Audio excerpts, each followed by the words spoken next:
பாபநாசர் திருக்கோவில் மகா கும்பாபிஷேக விழா நடைபெற்றது. நெல்லை மாவட்டம் பாபநாசர் உலகாம்பிகை அம்மன் திருக்கோவில் மகா கும்பாபிஷேகம் கடந்த 19 ஆண்டுகளுக்கு பிறகு கோலாகலமாக தற்பொழுது நடைபெற்றுள்ளது. கடந்த 2 தினங்களுக்கு முன்பு கணபதி ஹோமம் மற்றும் யாகசாலை பூஜைகளுடன் தொடங்கியது.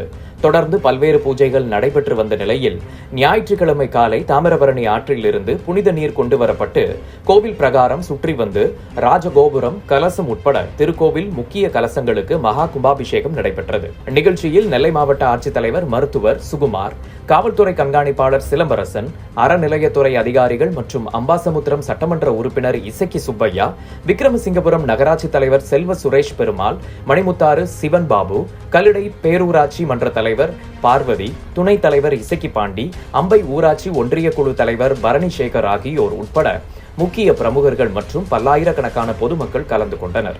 கும்பாபிஷேக விழாவை முன்னிட்டு ஆங்காங்கே அன்னதானம் மற்றும் நீர்மோர் பக்தர்களுக்கு வழங்கப்பட்டது.